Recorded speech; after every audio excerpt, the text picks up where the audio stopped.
What's up guys, Spin Firearms here, back with some great videos for you, and this one's going to be awesome. But for a lot of people, you're probably just going to click away. You're going to say, oh, that's a single stack? What year is this? Are you kidding me? Oh, is that the FN 503? That was the biggest failure FN's ever made. Guys, I've heard it all, and guess what? I still love these firearms. So, it is what it is. All the comments help. Drop them down below. Put the hate. Hit the like button. Hit the dislike button if you want. But put something in the comments. Help the channel out. Help me get in the algorithms. If you don't like my videos, that's fine. You don't have to watch them, but you can still help someone out. You don't have to hate.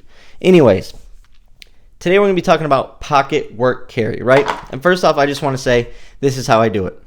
My Vetter pocket locker holsters. Now, this is my new one for my Shield in 357 SIG. I absolutely love these things. Trust them. If you want reviews on these or experiences or stories about these exact holsters, actually an experience I had with my FN 503, that story is up on my channel. And I trust my life with them. They are the greatest pocket holster. I have them for all my pocket pistols. Absolutely love them. Can't wait for my Glock 42 pocket holster to get here. Anyways, I do new construction plumbing. So it's dirty. It's sweaty. You're doing underground sometimes, which involves digging digging dirt, digging trenches. There's rocks, gravel, roots. There's glue. There's primer. There's PVC shavings. There's basically everything, right? It's just anyone in the trades is going to deal with dust and all this other stuff, right? And on top of that, being new construction plumber, you're constantly moving your ladder, walking up and down your ladder, walking up and down the stairs, whatever the case may be. So you need to be active, right?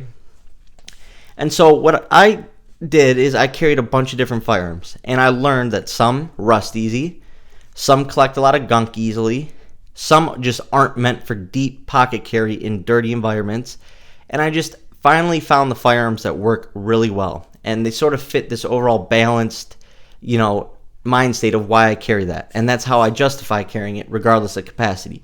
This right here is 6+1. But 6+1 of thousands of reliable rounds. I have shot this thing after 2 weeks of work carry, gunked up, beat up, destroyed.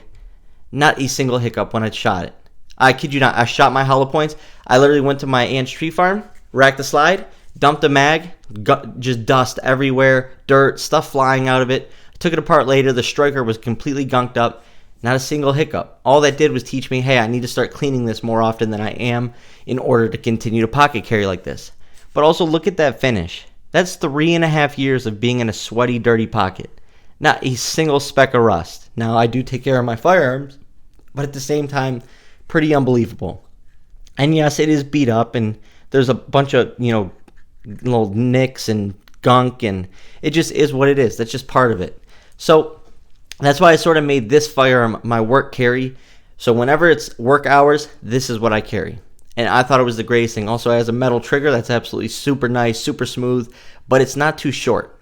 So when I looked for my work carry, I wanted something light. I wanted something reliable. I wanted something that's not going to rust, something that's very easy to take down, clean. I wanted more part selection. So I'm going to explain why I ended up here. I wanted something that has like options on the aftermarket market. For instance, magazines are going to be available. I wanted something cheap in case I need to replace it or get a new one or whatever the case may be. It may be out of service, so I go pick up another one while I'm waiting for that one. Whatever the case may be, I had a whole list of criteria. And the FN 503 was a firearm I already had, so I did that. But I'm retiring it. This is a firearm that got me through 3.5 years of my life.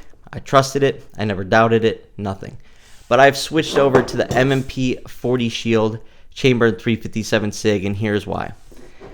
So after all those years of carrying the FN 503, it ran flawlessly. Not a single issue, right? But I wanted some preventative maintenance done on it, right? And I sent it to FN. They did a great job. Look at the cleaning. I mean, they cleaned the whole entire firearm, sent it right back to me. It looks good.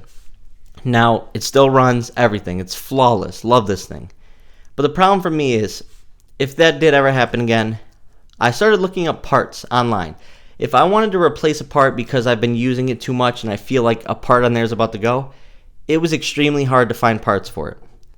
On top of that, the aftermarket support, there just is none. There is nothing for this firearm. There's no holster option. I mean, it's so bare, even though Vetter makes a holster for it, and that's what I carried in.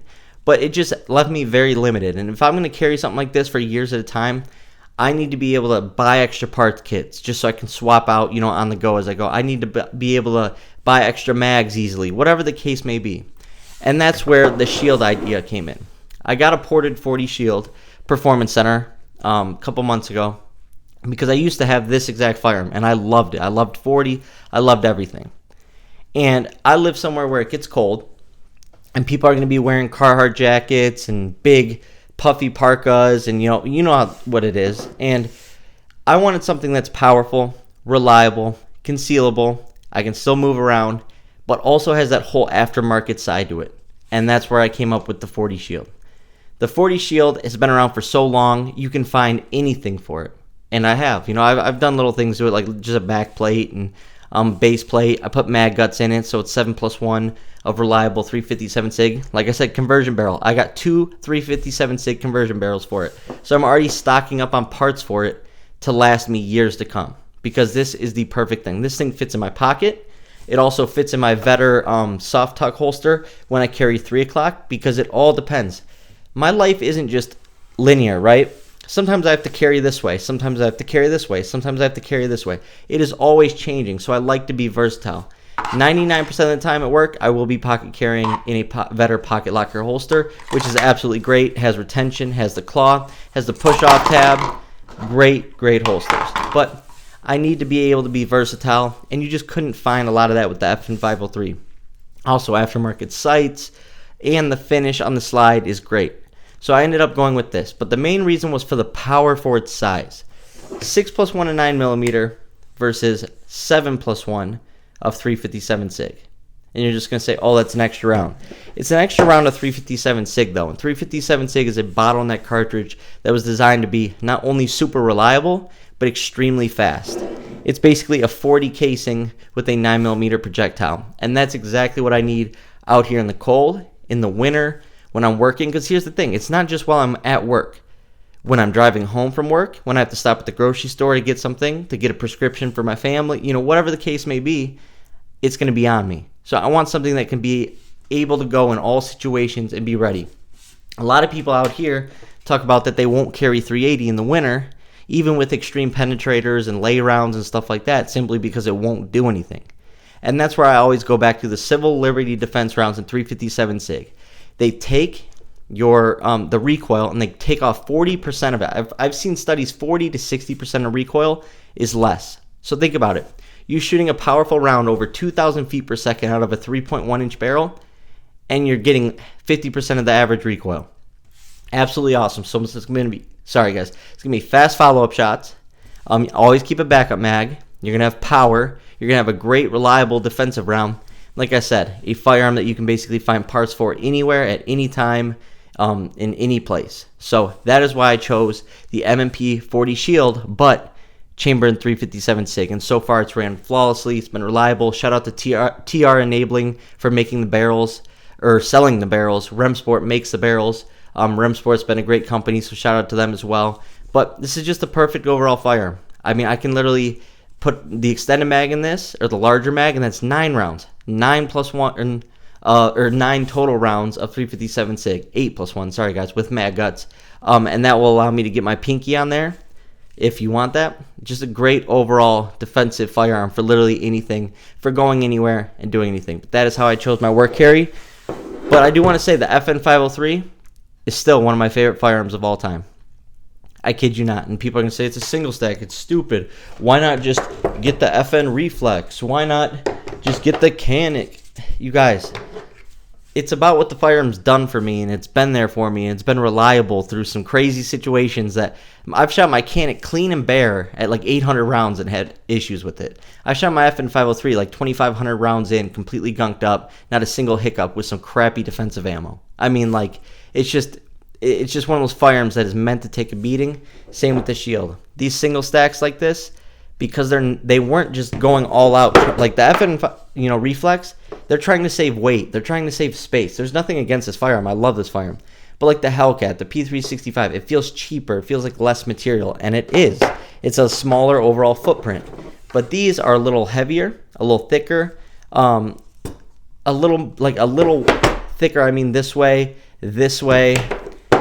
your bore axis, your grip. Because look at the FN 503. See what I'm saying?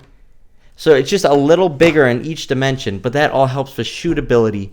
It can take a beating like this one has. This one's been hit by a car. That story is up on my channel as well. So that's just the point I'm trying to make. And you can find this shield for $300 right now. No one is going to say, oh, my go-to is a shield. But maybe for work carry, light carry, having a carry pistol on your boat while you're fishing and you want 357 SIG, you can't beat the shield. But when it comes to work carry, these are the best in my opinion. There is nothing better. They're going to go bang every time. And right now, the 357 SIG shield is my choice, and I explained why. But this FN503, trust me guys, is never going anywhere. Thanks for watching.